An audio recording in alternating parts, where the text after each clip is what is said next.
Bismillahirrahmanirrahim. Assalamualaikum warahmatullahi wabarakatuh. Alhamdulillahirabbil alamin wassalatu wassalamu ala asyrafil anbiya'i wal mursalin sayyidina wa habibina Muhammadin khatamin nabiyyin wa ala alihi wa sahbihi ajma'in. Amma ba'd. Terima kasih pada tuan juru acara majlis yang saya hormati, yang berbahagia, Profesor Dr. Amir Syarudin, Ketua Pegawai Eksekutif Yayasan Wakaf Malaysia, seterusnya rakan gandingan penulis yang lain yang berusaha Dr. Ahmad Basri bin Ibrahim, dan juga yang berusaha Profesor Madya Dr. Siti Masjid Tariqi Mahmud, seterusnya wakil-wakil daripada Majlis Agama Islam negeri-negeri, dan juga daripada wakil daripada ITPA, tuan-tuan, puan-puan, hadirin dan hadirat yang dihormati sekalian. Alhamdulillah, pertamanya kita bersyukur kepada Allah Subhanahu wa taala atas limpah berkenan, ketentuan dan takdir Allah Subhanahu wa taala, usaha dan ikhtiar kita dapat bersama-sama dalam program IT Talk Wakaf Produktif Potensi dan Cabaran yang dianjurkan oleh Yayasan Wakaf Malaysia. Dan walaupun keadaan pada sehari dua ini, khususnya pada hari ini, fokus Malaysia tertumpu di Istana Negara, tapi tuan-tuan dan puan memilih untuk datang ke The Everly Hotel pada petang ini ya. Saya pagi tadi ada satu program bersama dengan Tuanku Sultan Selangor pagi tadi, selaku pengurusi Majlis Kebangsaan bagi Hal Ehwal Agama Islam. Di media yang diundang 20 agensi media, yang datang hanya 5 saja ke program Tuanku Sultan. Bila tanya rakan-rakan media, mana rakan-rakan yang lain, RTM pun tak datang. Jadi orang tengah tunggu di Istana Negara. Kata, ada apa Istana Negara? Tunggu Yang Amat Berhormat nak menghadap Tuanku Agung. Jadi tuan-tuan dan puan ni yang macam luar biasa hebatnya satu datang ke program IT Talk. Dan alhamdulillah kita pun telah IT tadi, kemudian kita talk. IT dulu, kemudian talk. Jadi semuanya ini konsep program kita. Tidaklah serius sangat, tetapi sambil-sambil santai, tapi kita pastikan apa yang objektif yang digariskan oleh penganjur sampai. Itu dia yang kita nak bincangkan tentang wakaf produktif, potensi dan juga cabaran. Kita telah mendengar keynote address yang disampaikan oleh Yang Berhormat Datuk Ahmad Marzuk, Timbalan Menteri di Jabatan Perdana Menteri sebentar tadi. Dan wakaf ini semua kita telah buat tahu dan kita faham yang sejak sekian lama, zaman Rasulullah SAW sudah ada instrumen ataupun wakaf telah digerakkan, dan di Nusantara, di tanah Melayu juga elemen-elemen wakaf telah digerakkan, khususnya diperkenalkan oleh institusi beraja, di mana sultan-sultan yang telah mewakafkan tanah untuk pembangunan institusi pondok pada ketika itu, madrasah, masjid, surau dan seumpamanya sudah pun digerakkan sudah sejak sekian lama tentang isu wakaf ini. Namun fokus kita pada petang ini adalah berkenaan dengan wakaf produktif. Apa itu wakaf produktif? Ini yang akan dikupas oleh ketiga-tiga orang tokoh yang telah bersama dengan kita pada petang ini. Saya ulangi, dengan kita yang pertama di sebelah kiri saya yang berbahagia Profesor Dr. Amir bin Syarudin, Ketua Pegawai Eksekutif Yayasan Wakaf Malaysia. Syahabat dan tahniah Prof atas usaha dan inisiatif yang amat bermakna pada petang ini. Panelis kita yang kedua di tengah-tengah sana yang berusaha Dr. Ahmad Basri bin Ibrahim, ahli Lembaga Pemegang Amanah Saham Nasional Berhad, Wakalah Sedia Berhad. Saya pertama kali bertemu dengan Dr. Ahmad Basri pada petang ini. Kalau berdasarkan kepada nama, saya confused. Saya ingat ada seorang jiran saya dulu nama Dr. Basri Ibrahim, juga asal daripada Universiti Unisa. Kemudian dia dipinjamkan ke Universiti Islam Malaysia UIM di Saipujaya, dan sekarang ini saya dipahamkan di Perlis, Unimed Perlis. Dan bila saya tengok namanya, ini macam jiran saja ni. Bila jumpa lain pula orang ni. Jadi Dr. Ahmad Basri bin Ibrahim. Jadi, terima kasih Dr. Kerana sudi bersama dengan kita pada petang ini. Panelis kita yang ketiga. Kalau tengok wajah dari tuan-tuan dan puan, saya kata ini macam iras-iras Datuk Dr. Masyidah Ibrahim. Tapi kalau dengar suara dia macam Ustazah Siti Nurbaiyah, kan jadi mungkin ada hubung kait apa kan. Yang berbahagia Profesor Madya, Dr. Siti Masyidah binti Mahmud, syaraf kanan di Jabatan Syariah dan Undang-Undang Universiti Melaya. Terima kasih Doktor kerana bersama dengan kita pada petang ini. Kalau ikut apa yang dimaklumkan oleh Rusia kepada saya, kita perlu tamatkan forum kita ni pada jam 4 petang. Jadi kita tak berapa banyak masa lagi kan. Jadi bila saya tanya Tuan CEO Yayasan Wakaf, mana boleh dia kata 4 petang kita nak bincang apa, kita ada 3 panelis. Jadi CEO arahkan saya kita tamat sebelum jam 4:30 petang. Jadi saya tidak ada masalah, pukul 5 petang pun boleh. Kan? Sebab kita ada 3 panelis dan isu yang nak bincangkan ni banyak. Saya tak nak baca roteh panjang lah tuan-tuan dan puan, sebab kita nak dengar kupasan daripada 3 ahli panel kita. Saya nak mulakan dengan tuan rumah dulu, Prof. Dr. Amir. Kita bercakap tentang wakaf produktif. Kan, wakaf ini kalau Timbalan Menteri sebut tadi istilahnya adalah terhenti, kan, terkhusus, dan itu wakaf. Tapi ditambah dengan perkataan produktif. Produktif ini dia kontra sikit dengan wakaf. Produktif ini kalau rujuk Dewan Bahasa di situ 4, dia kata bertambah, berkembang, subur, membiak. Itu maksud produktif. Apa sebenarnya wakaf produktif dan bagaimana Yayasan Wakaf melihat potensi wakaf produktif? Silakan, Prof. Bismillahirrahmanirrahim. Alhamdulillahirabbil alamin wa bihi nasta'in ala umuri dunya waddin wa ala alihi wa ashabihi wa man tabi'ahum bi ihsanin ila yaumiddin. Terima kasih Ustaz Zakaria, barisan panelis, sahabat saya Dr. Basri dan juga Profesor Madya Dr. Masyidah. Seterusnya sidang hadirin dan hadirat yang menjadi peserta pada hadis talk pada petang ini. Jadi selaku tuan rumah, pertama-tamanya saya ucapkan terima kasihlah atas kesudian tuan-tuan dan puan-puan datang ke hadis talk yang dianjurkan oleh Yayasan Wakaf pada petang ini. Ini kita banyak daripada MAIN, daripada universiti dan juga daripada rakan-rakan strategik Yayasan Wakaf Malaysia. Jadi apabila kita bercakap tentang wakaf ni, sepanjang saya berada di Yayasan Wakaf Malaysia ni, saya lihat kita ada 2 cara pengagihan.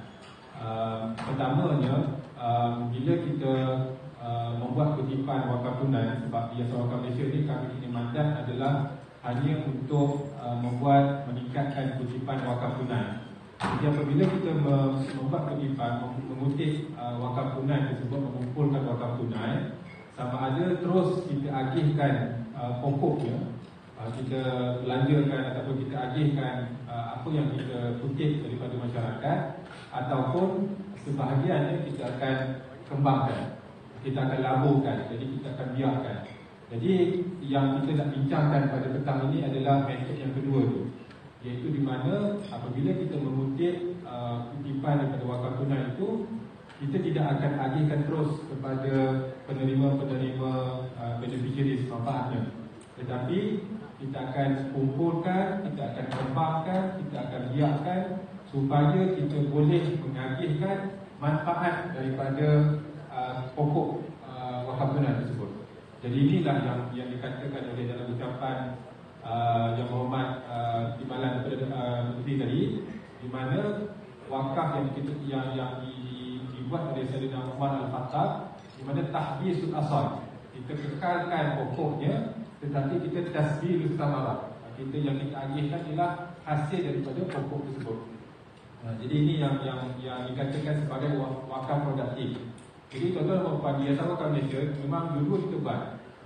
Contohnya pada tahun 2021 apabila COVID melanda, daripada kutipan wakaf tunai yang kita kutip, lebih kurang 1.5 juta kita telah belanjakan untuk membeli peralatan katil-katil ataupun peralatan yang diperlukan oleh hospital-hospital. Jadi ini daripada mana 1.5 juta tu daripada hasil kutipan wakaf tunai. Jadi terus kita agihkan pokok tersebut, kutipan tersebut. Tetapi selebihnya disimpan dan dilaporkan oleh Yayasan Wakaf Malaysia. Yang ini yang kita nak bincangkan, bagaimana kita mengembangkan wakaf tunai yang dihasilkan oleh ataupun yang disumbangkan oleh masyarakat. Jadi apa yang dibuat di Yayasan Wakaf Malaysia, lebihan daripada kutipan tersebut dilaporkan dalam produk-produk kewangan Islam. Kita ada fixed deposit, kita laporkan dalam sukuk. Namun begitu, saya nak ceritakan di sini pengalaman Yayasan Wakaf Malaysia dalam tempoh ekonomi yang uncertainties, yang tidak berapa baik ini, pelaburan dalam sukuk dia ada turun naik. Jadi di situlah saya rasa makin di sini pun sama, saya rasa ada juga kekangan di sini bila mana kita melaporkan tunai kita tersebut, kita akan berhadapan dengan risiko. Risiko ni maksudnya risiko pelaburan. Ada untung, ada rugi. Jadi bagaimana kita nak mengurangkan risiko tersebut. Jadi dalam konteks Yayasan Wakaf Malaysia lebih kurang 15 juta telah dilaporkan. Jadi itulah dana yang saya rasa perlu dibesarkan lagi, perlu dikembangkan, sebab 15 juta ni kalaulah returnnya dalam 5%, tak banyak tak banyak yang kita boleh dapat dan tak banyak agihan manfaat yang boleh kita agihkan. Sebab itu kita perlukan dana lebih besar. Contohnya pada malam ini kita nak lancarkan dana wakaf bencana yang kita target sebanyak 100 juta untuk dikembangkan oleh Yayasan Wakaf Malaysia. Jadi bila ada 100 juta, setelah dapat 5%, kita dapat 5 juta, dan barulah setiap tahun kita tu akan dapat kita agihkan kepada masyarakat. Okey. Apa yang dilakukan oleh Yayasan Wakaf Malaysia selain daripada mengembangkan kita laburkan dalam aset-aset ataupun semua kewangan Islam, sekarang ni kita buat wakaf pertanian. Wakaf pertanian adalah wakaf, salah satu juga wakaf produktif di mana kita meneroka memajukan tanah-tanah wakaf yang belum diusahakan tersebut dengan projek-projek pertanian. Sekarang ni saya boleh bagi tahu, setakat ini baru kita bermula. Kita baru kita berjaya menanam, baru berjaya meneroka. Kita belum lagi mendapatkan hasil, sebab projek di Presin 10 tu baru dalam usianya dalam 3 ataupun 4 bulan. Jadi takut jagung yang kita tanam tu belum lagi kita dapat hasil. Tapi setakat ni alhamdulillah kita berjaya lah meneroka ataupun mengusahakan tanah sebelah 10 ekar di atas tanah reserve kubur di Presin 20 Putrajaya. Itu yang pertama. Yang keduanya, kita ada juga wakaf PKS halal, di mana kita dapat dana permula dari kerajaan. Jadi kita dapat 4 juta bekerjasama dengan HDC. Kita belikan ataupun kita agihkan aset-aset perniagaan. Contohnya ada usahawan nak beli mesin untuk pembungkusan, harganya mungkin 20,000. Kita belikan mesin 20,000 tersebut dan kita akan sewakan kepada pengusaha-pengusaha. Jadi kita tak mengamalkan, maksudnya kita bagi sebagai grant, bagi secara percuma, kemudian mereka pun mendapat aset tersebut secara percuma. Tidak, kita bagi dan kita sewakan. Jadi hasil sewaan tersebut akan kita kumpulkan untuk kita pusingkan ataupun kita kembangkan untuk usahawan-usahawan yang lain juga. Jadi ini yang juga dikatakan sebagai salah satu usaha produktif wakaf produktif. Yang ketiganya, kita ada buat dana wakaf bencana. Dana wakaf bencana tu sekarang ni kita tahu dalam musim ke-7 ni insya-Allah kita negara kita akan melanda bencana banjir dah setiap tahun 7 tahun ni kan. Jadi sebelum ini apabila berlakunya bencana, kita pun buat pemilihan kan, masing-masing pakat kumpul, NGO pakat kumpul duit untuk membantu mangsa-mangsa banjir. Sekarang apa yang dilakukan di Yayasan Wakaf Malaysia, kita bekerjasama dengan kenangan investor, kita try untuk kumpulkan dana yang besar. Yang itu kita targetkan 100 juta. dan kita laburkan dahulu duit tersebut, dan tahun depan kita akan dapat dividen. Jadi setiap tahun kalau kita ada dana yang besar ni, kita akan mendapat dividen secara konsisten, dan dividen tersebutlah yang akan diagihkan kepada masyarakat. Jadi yang orang cakap tentang sustainability kelestarian, yang itulah yang cuba kita buat di Sarawak Malaysia. Yang itu yang kita definekan sebagai wakaf produktif. Terima kasih Profesor Dr. Amir di atas mukadimah yang dipersembahkan oleh beliau tentang topik yang kita sedang perbincangkan, wakaf produktif, potensi dan cabaran ini.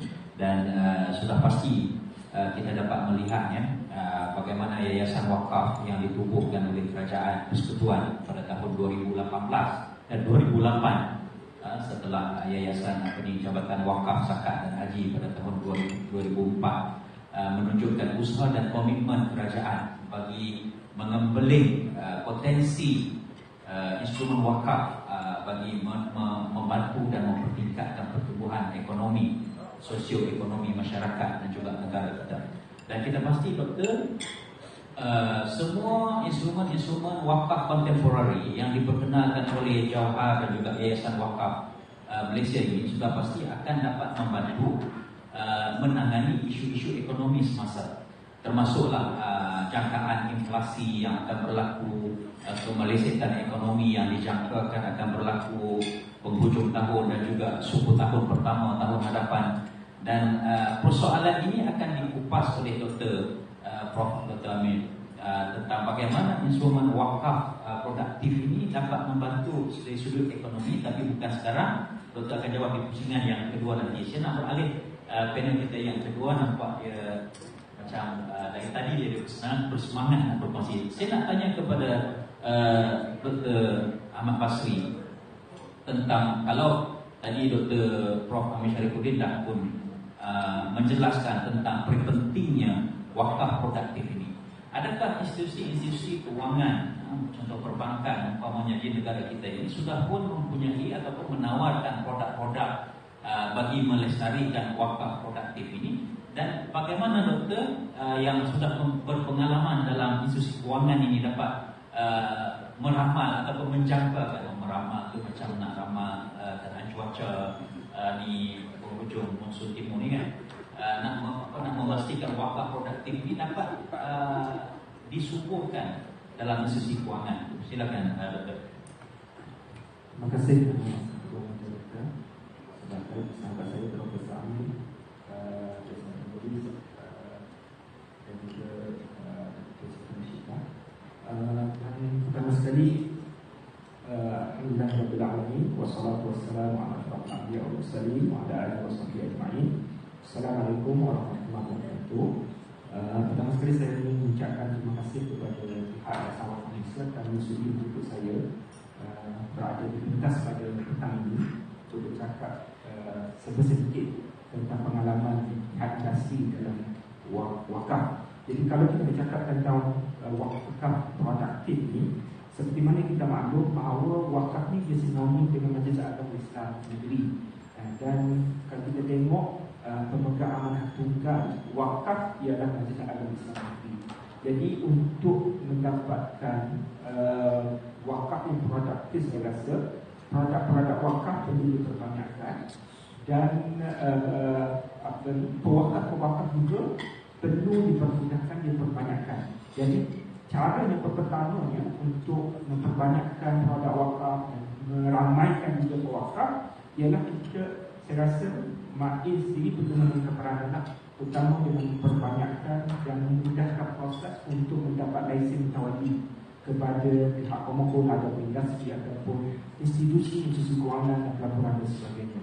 Jadi kalau kita lihat saya rasa kita perlu mengambil peluang ini. Apabila institusi keuangan terlibat sama, institusi pelaburan juga terlibat sama dengan wakaf, dia banyak benefit ataupun banyak kelebihan yang boleh kita kongsikan, dan kita panjangkan supaya wakaf itu lebih hidup dan lebih produktif. Sebagai contoh, saya bagi 5 lah, saya rasa yang boleh kita leverage ataupun kita ambil pakai apa kelebihan yang ada dalam tasri untuk kita memperkuatkan wakaf ini ialah mungkin pertama ialah dari segi good governance dekat industri ataupun good governance dekat terutama institusi-institusi kewangan yang ditadbir sedia oleh negara. Begitu juga institusi pelaburan yang ditadbir sedia oleh SC, Suruhanjaya Security. Mereka itu sudah mempunyai good governance yang baik, takbir urus yang baik. Jadi kalau kita lihat kebanyakan yang di bawah negara terutamanya mereka ini mempunyai 3 lines of defense ataupun 3 barisan pertahanan untuk menjamin ataupun untuk manage ataupun menguruskan risiko apabila mereka ini memperkenalkan produk wakaf dan sebagainya. Sebagai contoh, kalaulah produk itu dikeluarkan oleh sesuatu unit sesungguhnya, dia perlukan kepada nasihat dan advisory. Kalau melibatkan syariah, ada nasihat dan syariah advisory sebelum keluarkan produk tersebut, dan perlu patuh kepada SOP guidelines. Itu tanggungjawab dia pertama. First define, dia kena bertanggungjawab sebelum mengeluarkan produk wakaf. Yang kedua, setelah dikeluarkan daripada dia memenuhi kriteria-kriteria tertentu, maka datanglah pula dia panggil second line of defense, pertahanan yang kedua yang kita panggil biasanya control function. Di sana ada syariah compliance review, ada KRI, key risk indicators, ada syariah risk assessment. Yang mana inilah untuk prosesnya supaya produk itu menepati, tidak berlanggar dengan SOP, tidak berlanggar dengan dasar polisi dan sebagainya, maka dia ada second defense untuk buat. Dan yang ketiganya, baru ada syariah audit, third line of defense. Jadi third line of defense akan tengok juga, akan buat assessment juga. Mungkin dia lepas dekat first line, mungkin dia lepas dekat second line, tapi mungkin dia tak lepas dekat syariah audit, dekat audit pula. Jadi 3 lines of defense telah diamalkan sebenarnya di institusi kewangan dan juga pelaburan. Dan saya rasa itulah kelebihan yang kita perlu ambil bila kita mengeluarkan produk wakaf ini, kerana wakaf ini kita memerlukan komitmen daripada orang ramai, kan? Daripada publik orang ramai. Dan publik ni saya rasa kalau dari Malaysia ni mereka sanggup beri sedekah, beri infak, beri wakaf, tapi mereka ni biasanya perlukan trust. Mereka kita nak bagi itu, mereka ni nak bagi, dia kena trust kepada orang yang minta tu. Kan kalau industri yang minta ataupun company yang minta itu memang dipercayai, maka dia tidak akan beragak-agak untuk membeli. Jadi apa yang ada sekarang ni di industri kewangan, semua itu sudah ada sebenarnya. Jadi kalau kita ambil perkara itu dan kita menguruskan wakaf tapi menggunakan takdir urus yang baik, yang seperti saya sebutkan tadi, maka saya rasa wakaf akan lebih maju hadapan dan lebih berjaya saya. Itu yang pertama, kita boleh ambil dari industri. Yang kedua ni saya rasa dari segi IT sistem yang advance. Sebab dekat banking, dekat pelaburan, saya rasa sekarang ni semuanya tidak pakai buku dah.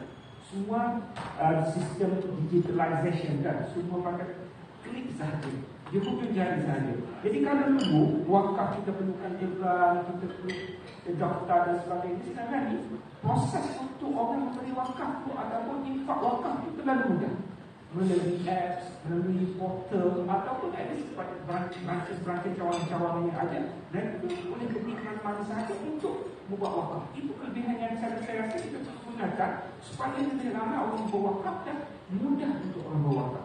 Itu yang kedua.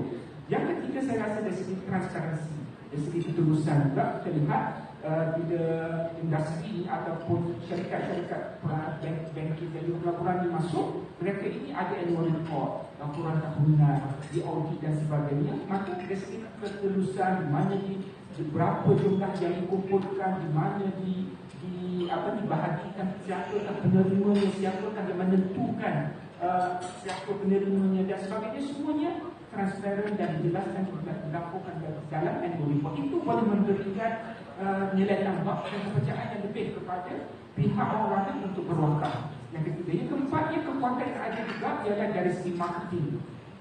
Sebab saya rasa Islamic banking juga, bank, pelaburan BNB dan sebagainya, mereka dari segi ada kekuatan dari segi marketing.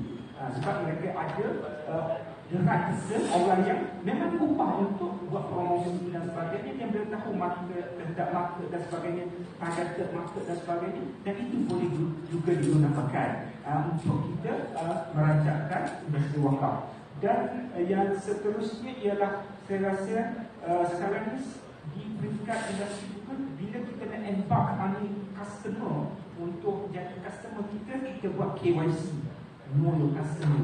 So memang konsep itu sudah ada. KYC itu sekarang ni kita ada e-KYC, tak perlu fizikal dah. KYC itu kita boleh dapat verify, identify siapa customer kita, berapa jumlah dia dan sebagainya. Semua itu dapat dibuat di peringkat industri. Dan kalau kita ada risauan tentang duit money laundering, tentang terorisme, tidak timbul. Kerana bila industri ada di sana, dia sudah membuat KYC yang mana perkara itu telah ditapis. Saya rasa dengan kekuatan yang ada, yang sebut 5 kekuatan ini yang sudah ada di peringkat industri, bila kita adaptasikan dan kita gunakan, kita berinvestasi dalam produk-produk wakaf kita, insya-Allah kita pertamanya kita boleh perbagaikan aset-aset wakaf. Kalau Dr. Amir sebut tadi tentang wakaf tunai, bukan sahaja wakaf tunai, bila industri juga bergabung dalam usaha wakaf ini, kita ada wakaf suku, kita ada wakaf saham, kita ada wakaf unit keras. Ini pelbagaian yang kita boleh buat, yang kita boleh gembira bersama untuk majukan lagi produk-produk wakaf supaya lebih berdaya dan lebih produktif. Allah. Kalau berdasarkan apa yang berusaha doktor telah jelaskan tadi, kita nampak sambutan daripada pihak industri ataupun pihak-pihak sektor kewangan, perbankan sebagainya telah menyambut ataupun melakukan berbagai inisiatif untuk menggalakkan masyarakat kita lebih mudah untuk berwakaf ataupun wakaf produktif ini. Sebab sekarang ini di zaman aplikasi, semua masyarakat kita tak nak pergi nak beratur dekat bank, nak parking susah, nak ambil number, nak tunggu queue dan sebagainya. Kalau di Yayasan Wakaf sendiri pun sudah ada sistem wakaf secara online, dan juga terdapat juga sistem wakaf melalui potongan gaji.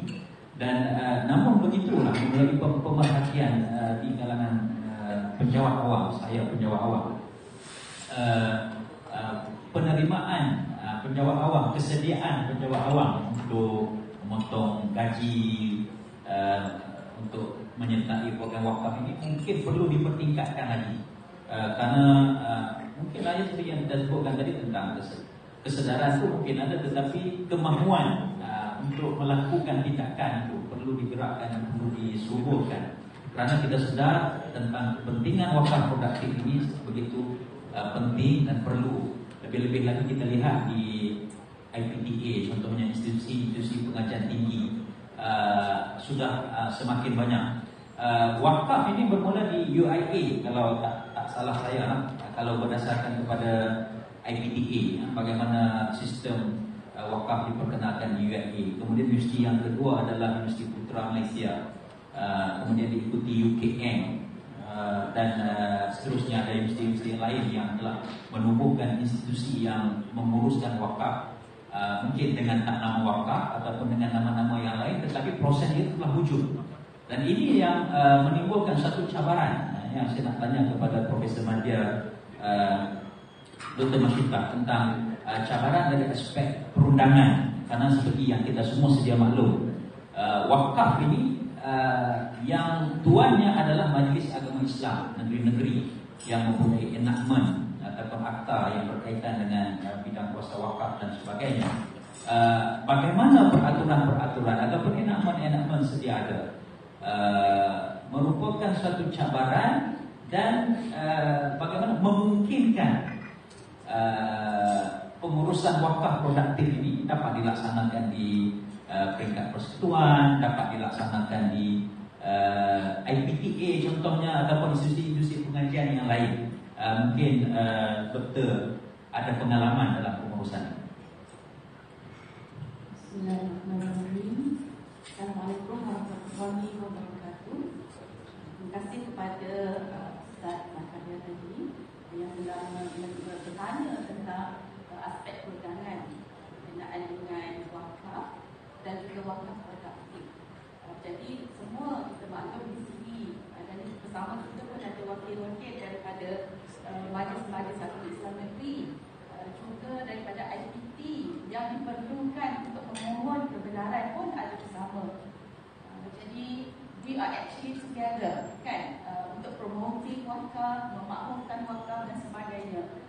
Tetapi dalam nak melaksanakan wakaf, kita ada di sana undang-undang yang perlu kita ikuti, tak dapat tidak. Contohnya, kita tahu bahawa majlis is the only trustee. Majlis adalah pemegang amanah tunggal harta wakaf. Ya, semua negeri, sama ada dalam enactment, akta, ordinan ataupun statik-statik wakaf, peraturan-peraturan wakaf bercakap tentang perkara yang sama. Walaupun contohnya top down arahan daripada Kementerian Pendidikan Tinggi misalnya pada tahun 2016 menghendaki semua UA ataupun ITTA buat wakaf termasuk Universiti Malaya, kan? Ya, jadi ini merupakan satu berlakunya konflik bidang kuasa di antara peringkat persekutuan dan peringkat negeri. Tapi perlu kita seimbangkan masalah tersebut. Tak ada masalah yang tidak ada jalan penyelesaian. Jadi itu yang perlu difikirkan sebenarnya. Setengah orang kata majlis sebagai sole trustee, majlis sebagai pemegang amanah negara sebagai trustee saja. Trustee just untuk supervise dan sebagainya. Tetapi kalau kita tengok peruntukan undang-undang, Majlis Agama Islam Negeri adalah segala-galanya. Dia kena buat semua sekali. Dari sudut kutipan, dari sudut agihan, dari sudut tindakan dalam kumpulan wang wakaf, peletakan, gazet, banyak lagi lah. Semua sebenarnya di bawah Majlis Agama Islam Negeri. Jadi sebab itulah Universiti Malaya dulu hampir 3 tahun ya memohon, berusaha untuk mendapatkan mengkawali tersebut. Jadi pada peringkat awal Mawik kata tidak ada peruntukan yang jelas untuk memberi bidang kuasa kepada pihak lain bagi melaksanakan wakaf. So di sini menunjukkan bahawa sole trustee itu tidak bermaksud bahawa sebagai supervisor semata-mata, tidak, tapi turut melaksanakan. Jadi akhirnya pihak kami mencadangkan peruntukan undang-undang yang boleh diguna pakai, antaranya Seksyen 7 Akta 505 bahawa majlis boleh buat kerjasama dan sebagainya. Dan selanjutnya dengan kerjasama Jabatan Peguam Negara Malaysia mencadangkan Seksyen 27 pula.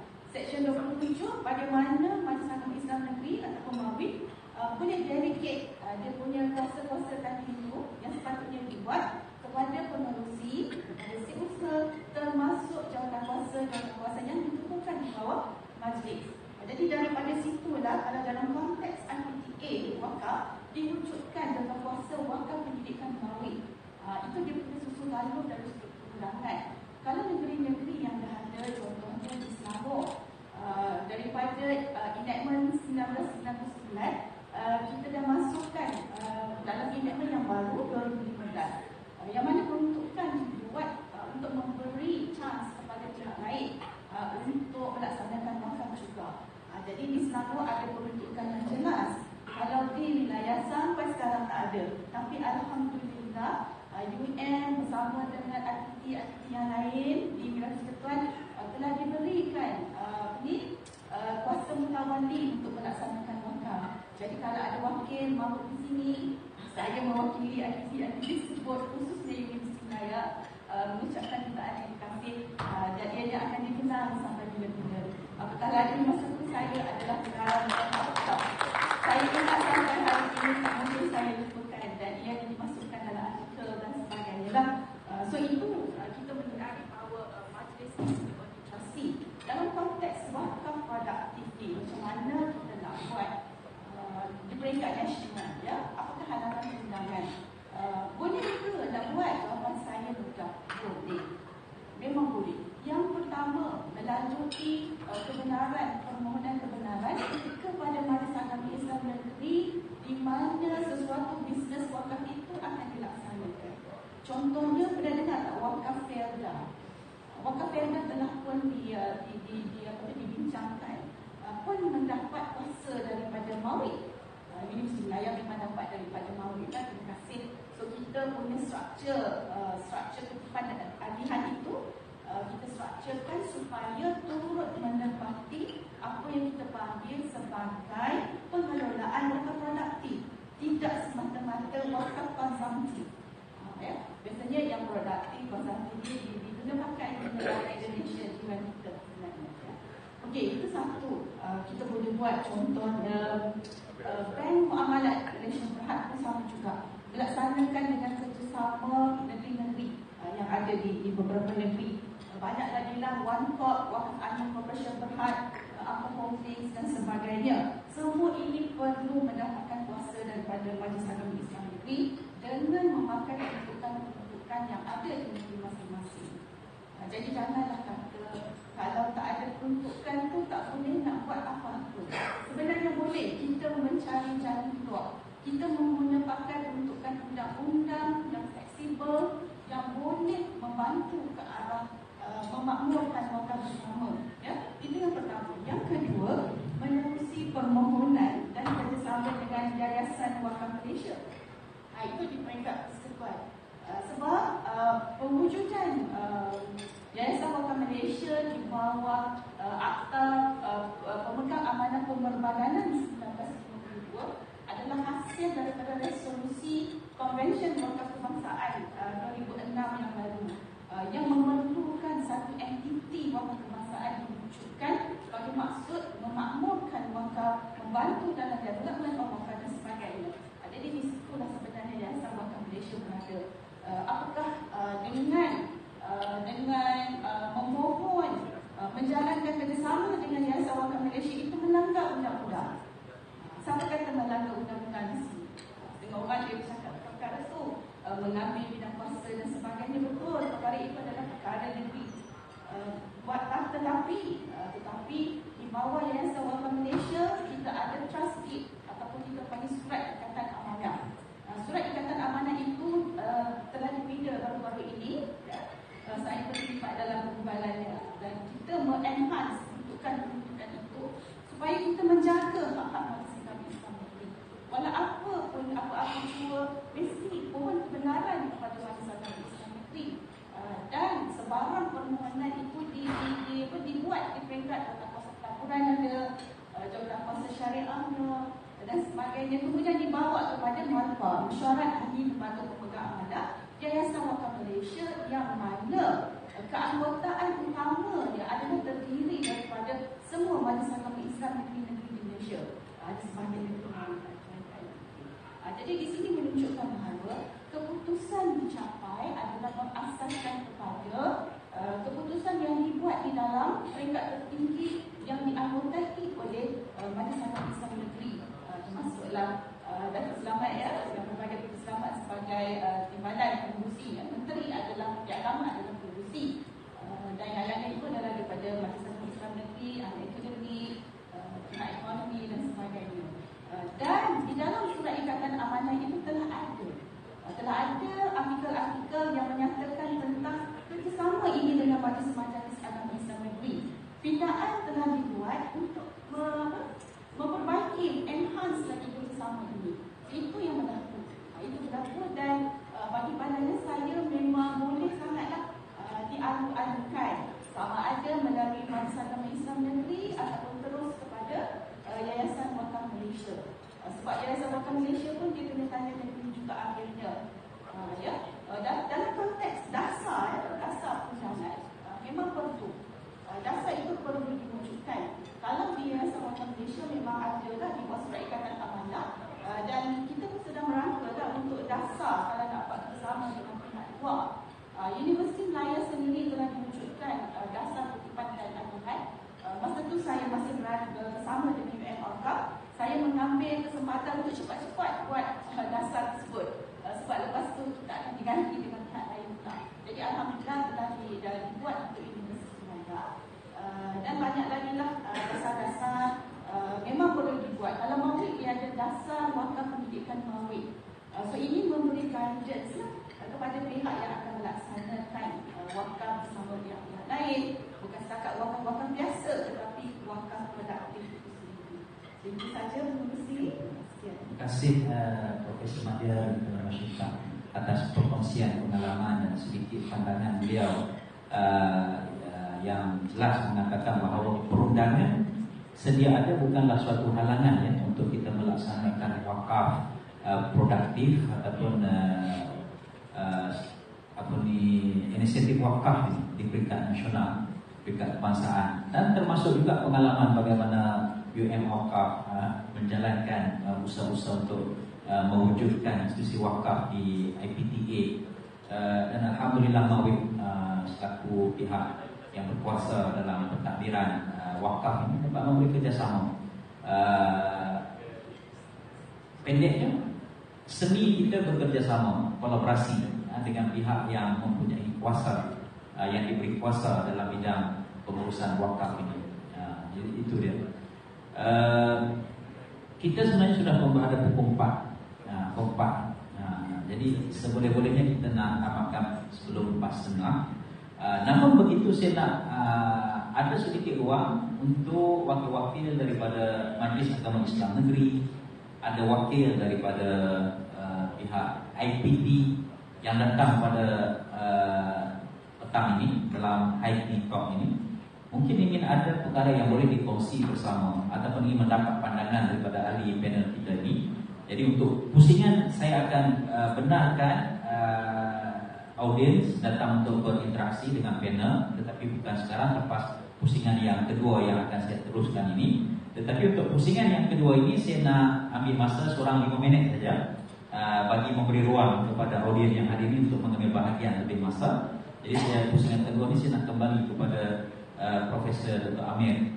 Seperti yang saya bangkitkan isu di awal tadi tentang bagaimana instrumen wakaf ini dapat membantu dalam keadaan ekonomi negara kita pada hari ini berhadapan dengan inflasi, dan kita, masyarakat kita, negara kita dan bahkan dunia kembali nak membina ekonomi selepas melalui pandemik COVID-19 umpamanya. Dan kita dapat lihat bahawa ini bagaimana peningkatan OPR oleh bank negara sedikit sebanyak memberi tekanan ekonomi kepada masyarakat.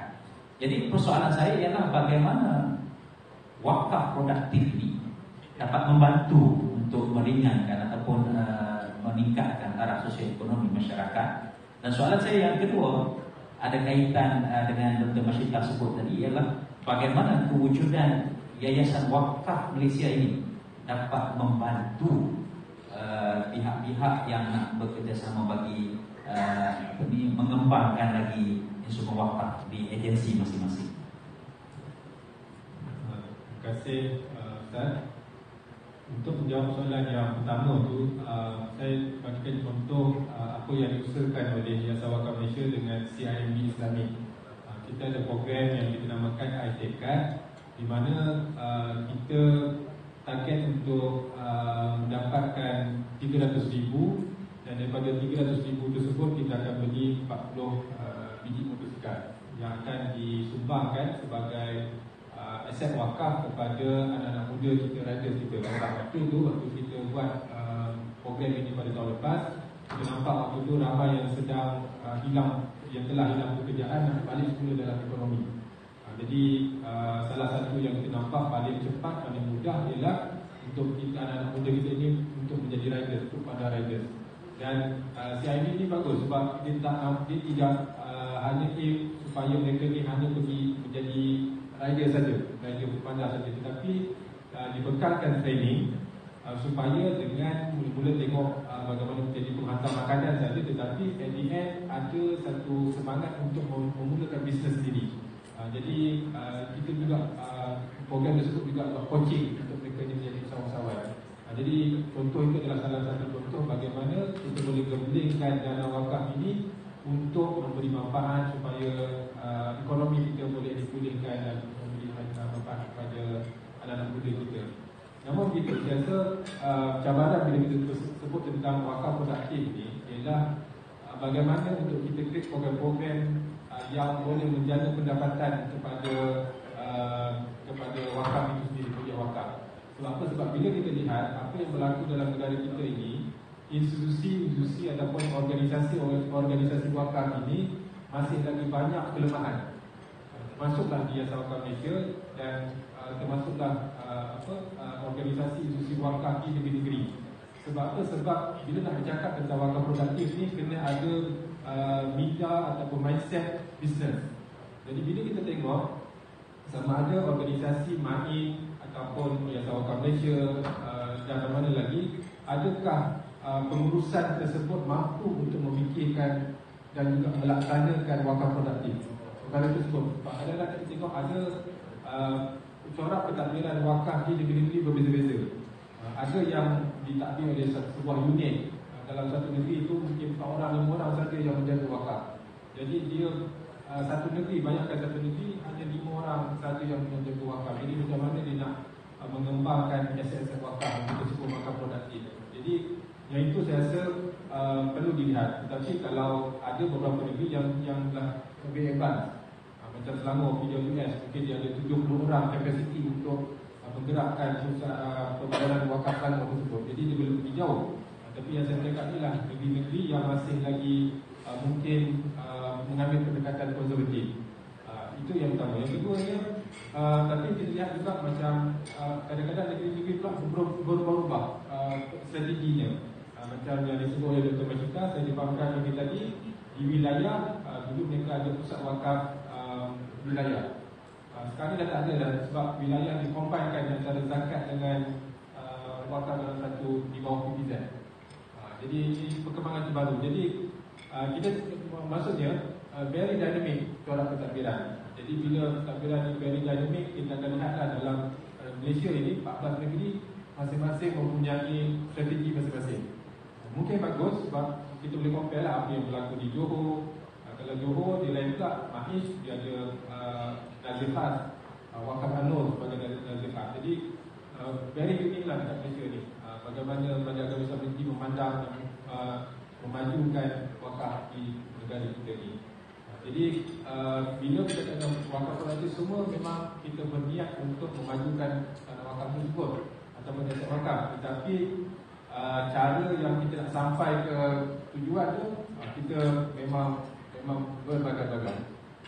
Jadi itulah dalam perbuatan untuk tahun itu. Terima kasih doktor yang begitu memahami suntukan masa yang kita ada. Saya nak terus pada Dr. Ahmad tentang cabaran produk-produk wakaf yang ada pada hari ini. Kalau kita lihat wakaf ini lebih tertumpu kepada harta yang tidak alih, seperti tanah, seperti bangunan, pokok, kubur dan sebagainya kan, wakaf. Kemudian dia beralih apabila berlaku perubahan, beralih kepada wakaf tunai. Kemudian beralih lagi kepada produk-produk wakaf yang lebih kontemporari. Dan tanya kepada PNB sendiri, ada produk wakaf dia sendiri, wakaf ASNB. Itu merupakan satu produk-produk yang kontemporari. Jadi adakah peningkatan dinamika ini dia memberi cabaran kepada wakaf-wakaf yang konvensional, wakaf-wakaf yang tradisional, wakaf-wakaf yang terdahulu seperti mak ayat yang dulu? Apa pandangan doktor? Terima kasih Tuan. Ya betul, kalau kita bercakap tentang wakaf ni biasa di dalam mindset terutama kebanyakan Islam ialah tentang wakaf tidak ada. Wakaf yang berbentuk tanah, kubur, bangunan dan sebagainya. Ibu saya rasa 6 tahun lepas saya mengajar universiti, dan antara subjek yang saya mengajar ialah Introduction to Usul Fiqh. Dan antara contoh Introduction to Usul Fiqh ni kita belajar tentang sources of Islamic law, sumber-sumber hukum Islam yang kita belajar Quran, Sunnah, Ijma', Qiyas, Istisab, Masalih Musamah. Dan antara contoh yang biasa saya ingat lagi, yang biasa saya berikan di dalam kelas, contoh istihsan bil maslahat. Istihsan bil maslahat iaitu contohnya ialah wakaf. Kerana wakaf ni ada ulama mengatakan mesti yang tak berpanjangan, sumbernya berpanjangan, mesti kekal, tak boleh putus manfaatnya, mesti manfaatnya berkekalan. Jadi wakaf ketika itu menjadi contoh ialah orang hanya wakafkan iqarar, iaitu aset-aset fixed asset yang tak adil sahaja. Tetapi kerana masalah ataupun kerana masyarakat perlukan aset-aset tertentu untuk digunakan karpet sebagai contoh, untuk surau, masjid dan sebagainya, maka dibenarkan wakaf benda yang walaupun tidak berpanjangan tetapi boleh digunakan untuk tempoh masa yang tertentu, seperti komputer, karpet. Dan sekarang kita ramai yang wakaf orang-orang yang biasa-biasa ni biar wakafkan buku Yasin kepada surau dan sebagainya. Jadi itu evolusi yang berlaku. Saya rasa kalau kita wakaf ini masih lagi dalam tahap untuk contohnya kena aset kekal, dia akan ketinggalan. Dia akan jadi macam Nokia, kan? Hari ni orang berapa orang yang dalam dewan ni yang pakai Nokia, kan? Kalau dulu 20 tahun lepas Nokia is number one. Tapi oleh kerana dia tidak berubah, maka dia ketinggalan. Itu juga wakaf. Hari ini memang kalau mindset itu orang wakafkan harta-harta yang tak alih, tapi sebenarnya sekarang dia telah berubah kepada wakaf tunai.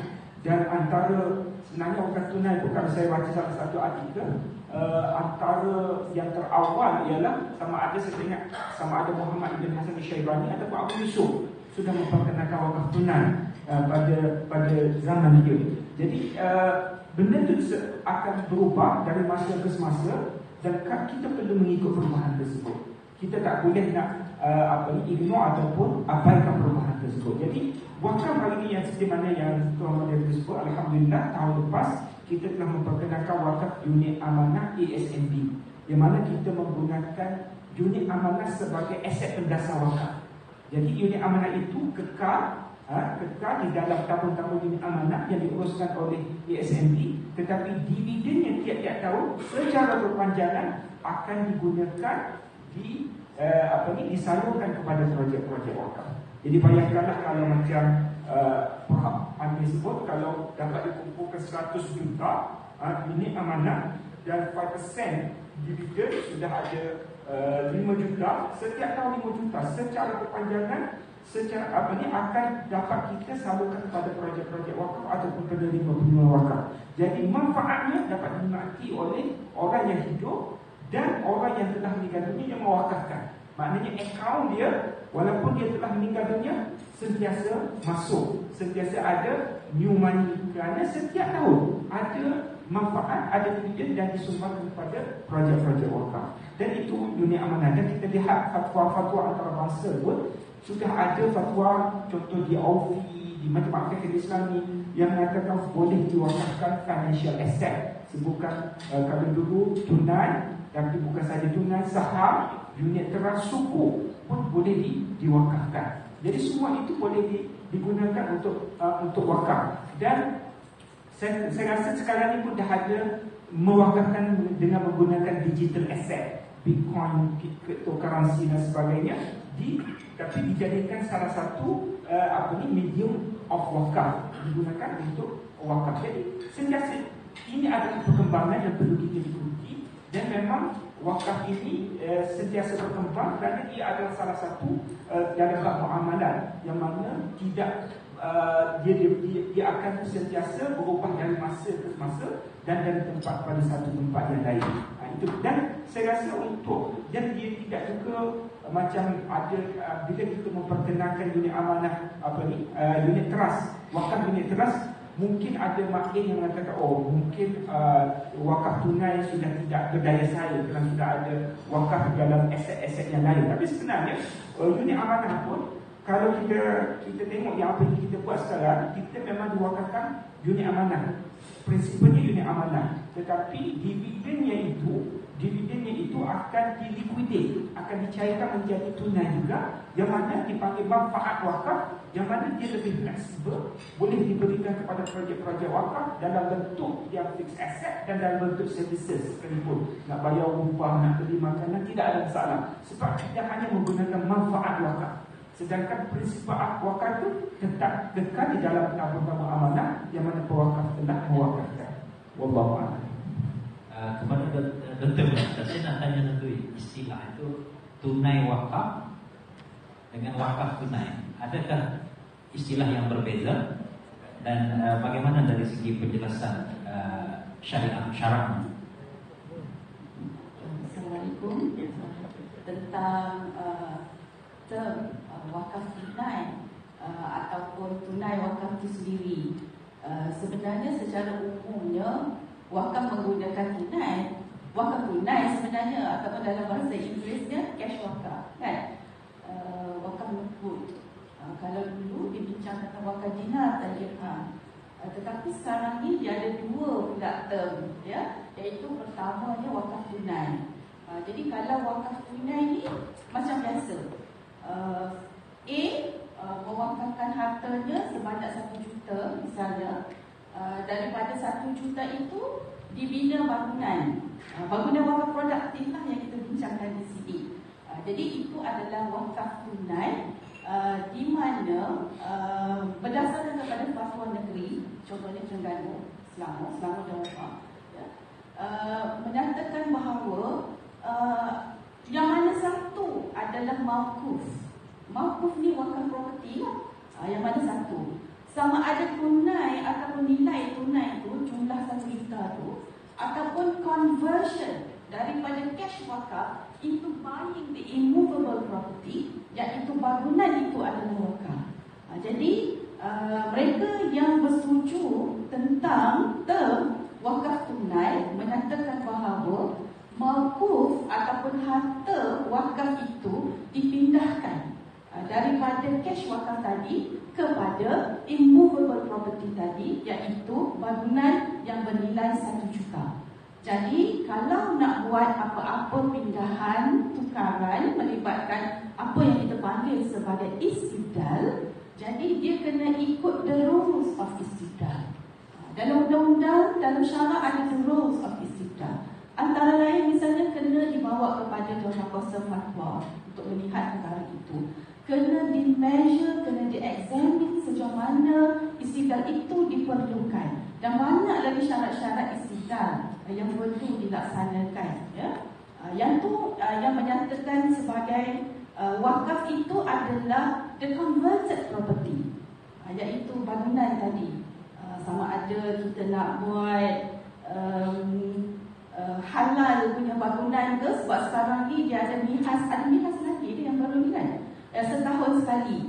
Tapi ni kita nak buat bangunan tu kekal sebagai bangunan wakaf halal, kan? Jadi semua ini produk-produk Muslim halal semua ada di situ. Tak payah nak tunggu setahun sekali. Wakaf produktif daripada cash wakaf di-convert kepada property, iaitu bangunan tadi.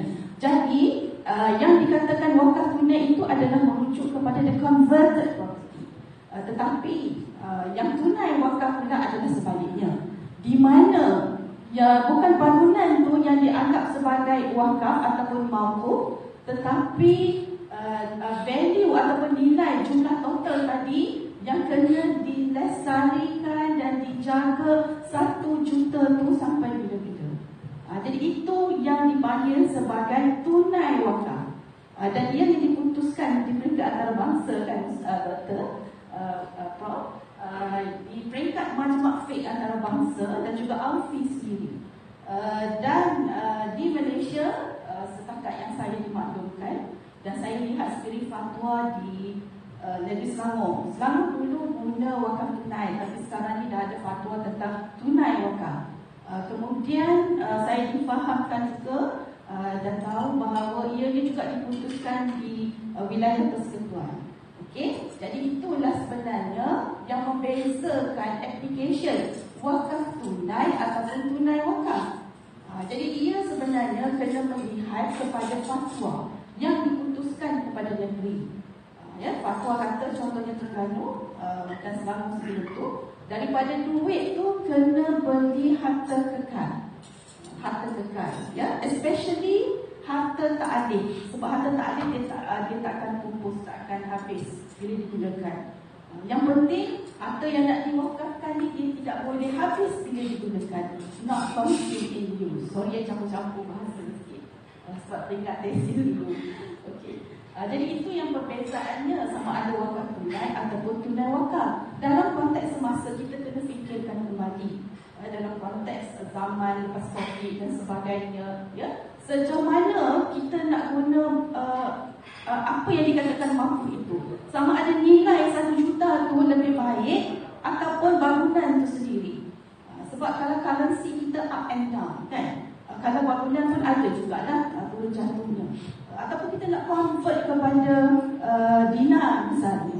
So itu persoalan-persoalan itu perlu dilihat, khususnya dibincangkan di peringkat fatwa. Tetapi apa-apa pun yang diputuskan oleh fatwa itu adalah perundangan. Jadi dia kena diikuti sewajarnya, kecuali fatwa itu bila. Terima kasih.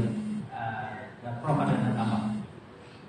Menyambung pada apa yang diterangkan oleh Prof Ita tadi, implikasi dia wakaf tunai dan tunai wakaf ni, contohnya kami di Yayasan Wakaf kita memang nak bantu PKS halal dan kita buat kutipan dan kita memang ada allocation 4 juta untuk kita bantu usahawan-usahawan. Jadi ain wakaf tu, kalau kita kami konsep tunai wakaf tu, mungkin kita boleh bagi seorang 10,000 untuk sebagai potong besar. Dan katalah kita bagi usahawan A 10,000, itu ditulis sebagai aset wakaf, ain wakaf. Namun usahawan tersebut perlu pulangkan semula 10,000 tersebut mungkin dalam tempoh 5 tahun pinjam potong besar. Tapi itu yang dikatakan tunai wakaf tu. Cash tersebut, tunai itu diberikan kepada usahawan sebagai ain wakaf. Cash itu daripada kutipan wakaf tunai ni lah. Jadi wakaf tunai yang disumbangkan oleh masyarakat, kita konstitusi sebagai ain wakaf. Tetapi ini masih lagi belum dapat dilaksanakan. Ini mungkin para pensyarah boleh ambil sebagai kajian buat research lah. Sebab apa? Sebab bila kita nak bagi pinjaman fatwa hasan, dari sudut isu fatwa fiqh satu lagi ialah bagaimana untuk memastikan aset wakaf itu dapat dikembalikan sepenuhnya. Kalau katakanlah Yayasan Wakaf saja kita disburse 100,000, mungkin lepas 2 tahun dapat pelanggan hanya 90,000, 10,000 lagi tak dibayar oleh usahawan tu sebab bisnes yang fail semua, default ada default. Siapa, bagaimana kita nak menanggung risiko tersebut? Siapa kena top up 10,000 sebab kita buatkan, kita tahu prinsipnya 100,000 ain wakaf tu kena dikekalkan. Apa yang berlaku kena 10,000 tu, 1,000 tu perlu dikekalkan. Jadi macam mana nak memastikan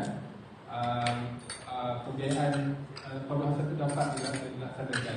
Jadi memang kami di Yayasan Wakaf fikirkan mereka lah buat takafulnya apa semua, tapi masih lagi belum dapat dilaksanakan secara praktikal.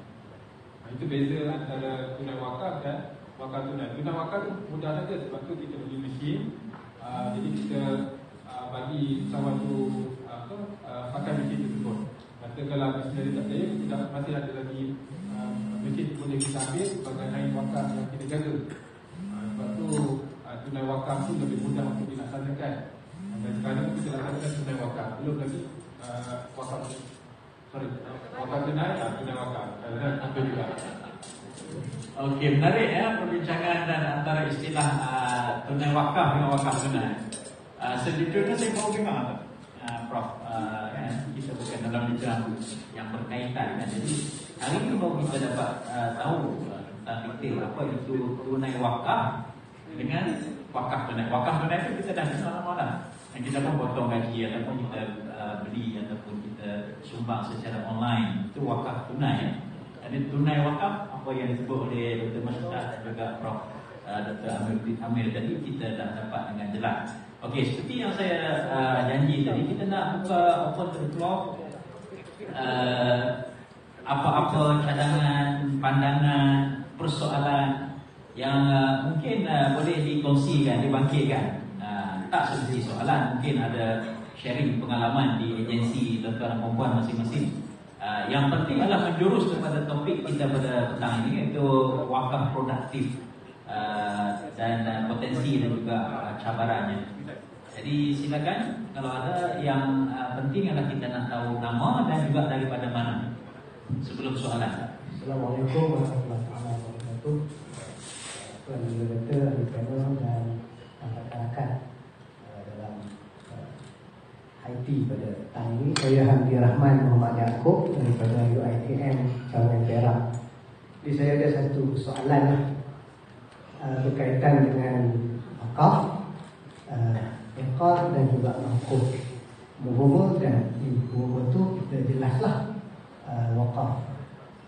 Iqar harta ta'alif jelas, harta alif jelas. Wa bainahuma ada umur mustabihat. Yang ini yang saya nak tanya soalan. Jadi timbul ada keperluan untuk mewakafkan bangunan tanpa tanah. Maknanya tanah tu tak nak diwakafkan, tapi nak dibina bangunan di atasnya berasaskan kepada wakaf. Sejauh mana perkara ini boleh dilegaliskan? Itu soalan saya. Terima kasih. Terima kasih Tuan Haji Nur Rahman dari UiTM Perak. Saya kira kita kumpul 3 soalan dulu ya. Ini soalan yang dikemukakan oleh UiTM tadi mungkin dari sudut perundangan ya lah kok. Itu masih tak. Mungkin saya nak kumpul 3 soalan kemudian kita akan tanya. Dan kalau ada lagi 3 soalan, cukuplah 6 soalan kan. Tak banyak malu. Ada?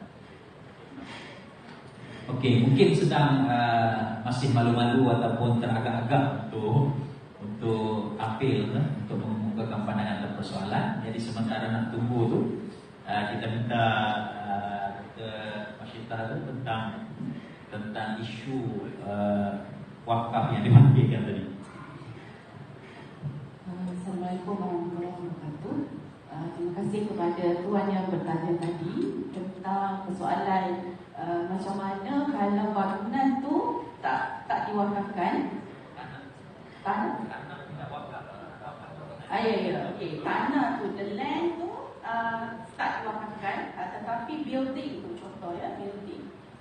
Okey, so dalam konteks ini kalau nak ikut peraturan undang-undang tanah ya, apa yang attached to land tu dianggap sebagai hak tanah juga. Jadi oleh kerana itu, seseorang itu memiliki tanah kan. Jadi macam mana pula pihak lain pula nak usahakan di atas tanah dia. Contohnya nak buat bangunan wakaf dan sebagainya ya. Contohnya di Universiti Melaya, okey, Universiti Melaya. Okey, tanah UM. Okey, tanah UM sama ada milik UM sendiri ataupun milik daripada Pesuruhjaya Tanah Persekutuan PTP. Kalau UM kutip duit wakaf, kalau UM kutip duit wakaf, UM pergi cari land untuk buat bangunan ke buat apa, tak ada masalah tu, sebab daripada mula sampai habis itu adalah wakaf kan, atas bawah semua wakaf. Tetapi bagaimana dengan harta PTP tadi ni ataupun harta UM sendiri ya? Apakah UM setuju untuk wakafkan harta tersebut? Itu persoalan yang satu. Apakah PTP setuju untuk wakafkan harta tersebut? Kalau bersetuju tak ada masalah. Tetapi kalau tidak bersetuju, nak mengekalkan harta itu di bawah milikan masing-masing, maka kita kena cari instrumen yang boleh digunakan pakai bagi maksud pindah milik dan juga transaction yang boleh berlaku. Jadi antara way out-nya adalah menerusi leasing lah, lease. Kita kena tanah itu the owner of the property, proprietor, so dia kena leasekan tanah itu kepada wakaf tersebut lah, kepada untuk bangunan wakaf dan apa jua yang nak buat di atas tanah itu. Sebab kalau tidak, harta itu dimiliki oleh pihak yang lain. Sedangkan yang ini walaupun harta UM tetapi dimiliki oleh wakaf. Jadi itu adalah way out, macam mana kita nak laksanakan perkara itu. Perkara ini pernah dibincangkan sebenarnya di Universiti Melaya.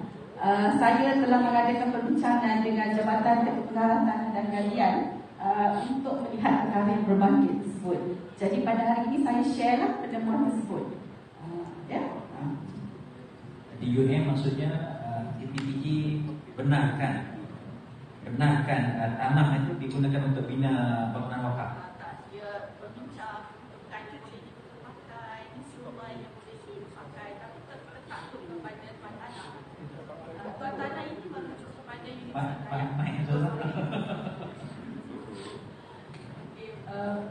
pejabat tanah JPTG. Dia cuma memberikan beberapa cara untuk menggunakan peruntukan yang ada macam tu.